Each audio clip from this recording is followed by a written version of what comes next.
പ്രതിഷേധവുമായി തന്റെ ബസ്സിനടുത്തെത്തിയ ബി.ജെ.പി. പ്രവർത്തകർ താൻ ഇറങ്ങിയതോടെ ഓടിയെന്ന് കോൺഗ്രസ് നേതാവ് രാഹുൽ ഗാന്ധി.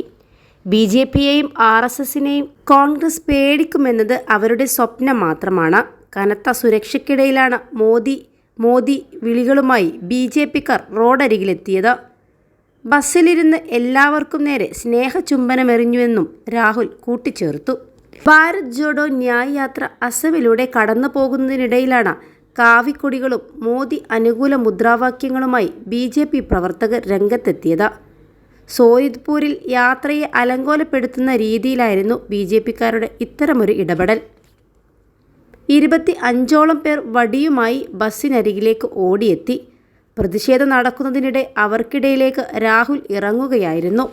ഉടൻ തന്നെ പ്രശ്നത്തിൽ ഇടപെട്ട രാഹുലിൻ്റെ സുരക്ഷാ ജീവനക്കാർ അദ്ദേഹത്തെ തിരികെ നിർബന്ധപൂർവ്വം ബസ്സിലേക്ക് കയറ്റിവിട്ടു. അസമിൽ ഭാരത് ജോഡോ ന്യായ് യാത്രയ്ക്ക് നേരെ വ്യാപക ആക്രമണമാണ് ബി.ജെ.പി. പ്രവർത്തകർ അഴിച്ചുവിടുന്നത്. അതേസമയം ന്യായ് യാത്രയ്ക്ക് നേരെ ഇന്നും ബി.ജെ.പി. ആക്രമണമുണ്ടായിരുന്നു. +2 ഡിഗ്രി കഴിഞ്ഞവർക്ക് വേൾഡ്സ് ഫസ്റ്റ് AR/VR ക്ലാസ് റൂമിലൂടെ സ്മാർട്ട് ഫോൺ എഞ്ചിനീയർ ആവാം. കൂടുതൽ അറിയാൻ വിളിക്കൂ ബ്രിഡ്കോ ആൻഡ് ബ്രിഡ്കോ.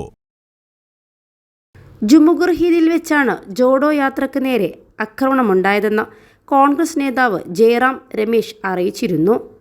എക്സിലൂടെയാണ് ആക്രമണം സംബന്ധിച്ച വിവരങ്ങൾ കോൺഗ്രസ് നേതാവ് പുറത്തുവിട്ടത്.